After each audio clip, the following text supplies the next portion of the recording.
Hello students, তোমাদের সকলকে স্বাগত। আজকে তোমাদের দ্বিতীয় পর্যায়ক্রমিক মূল্যায়ন 2026 এর ক্লাস 9 এর রায় ও মার্টিন প্রশ্নবিচিত্রার ভূগোল বিষয়ের মডেল সেট 11 করে দেখাবো। তো চলো শুরু করা যাক। তার আগে বলে দিই, তোমরা যদি চ্যানেলে নতুন হয়ে থাকো তাহলে চ্যানেলটিকে অবশ্যই সাবস্ক্রাইব করে দিবে।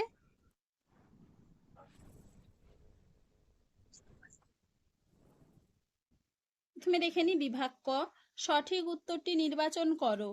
কোন স্থান ও তার প্রতিপাত স্থানের মধ্যে সময়ের সম্পর্ক হয়? অপশন বি 12 ঘন্টা। পরের প্রশ্ন কি আছে? শিলা আবহবিকারগ্রস্ত হলে পদার্থের একই সঙ্গে থাকে। পরের প্রশ্ন কি আছে? ভূমধ্য সাগরের আলোকস্তম্ভ বলা হয় যে আগ্নেয়গিরিকে, তা হলো অপশন বি স্ট্রম্বলি আগ্নেয়গিরিকে। পরের প্রশ্ন কি আছে? পৃথিবীর মাঝ বরাবর পূর্ব পশ্চিমে বিস্তৃত 0 ডিগ্রি কাল্পনিক রেখাটির নাম নিরক্ষরেখা। উত্তর হবে কি? Option D. পরের প্রশ্ন কি আছে? গিরিজনী আলোড়নের ফলে সৃষ্টি হয় ভঙ্গিল পর্বত। Option C. পরের প্রশ্ন কি আছে? পার্বত্য অঞ্চলে সাধারণত যে মৃত্তিকা লক্ষ্য করা যায় তা হলো অপশন এ পটজল মৃত্তিকা। পরের প্রশ্ন কি আছে? দক্ষিণবঙ্গের প্রবেশদ্বার বলা হয় ক্যানিংকে। উত্তর হবে কি? Option B. এবারে দেখে নিই বিভাগ খ, নিচের বিবৃতিগুলি শুদ্ধ বা অশুদ্ধ লেখো। নিরক্ষরেখায় ধ্রুবতারাকে মাথার ওপর দেখা যায়, এটা হবে অশুদ্ধ। ক্ষয়ীভবন একটি স্থিতিশীল প্রক্রিয়া, এটা হবে অশুদ্ধ।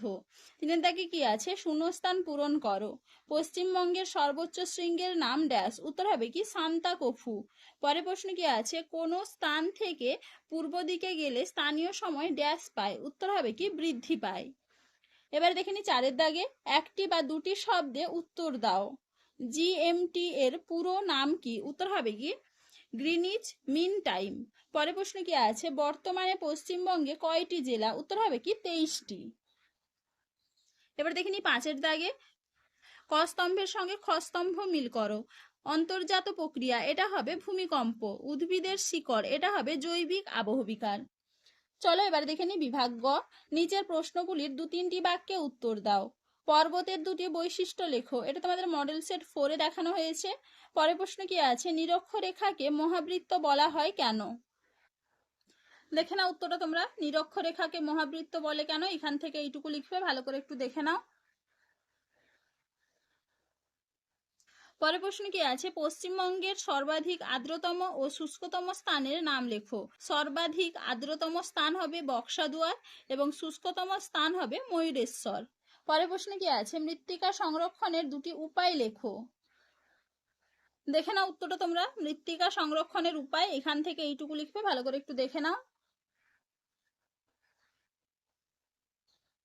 পরের প্রশ্ন কি আছে? বরেন্দ্রভূমি কাকে বলে? দেখে নাও উত্তরটা তোমরা। বরেন্দ্রভূমি, এখান থেকে এইটুকু লিখবে, ভালো করে একটু দেখে নাও।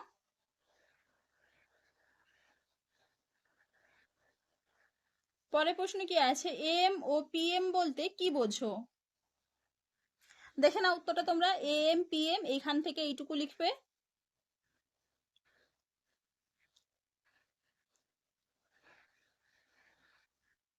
চলো আজকে এইটুকুই, দেখা হচ্ছে পরের ভিডিওতে। ভিডিওটি ভালো লাগলে লাইক করে দিবে এবং চ্যানেলটিকে অবশ্যই সাবস্ক্রাইব করে দিবে।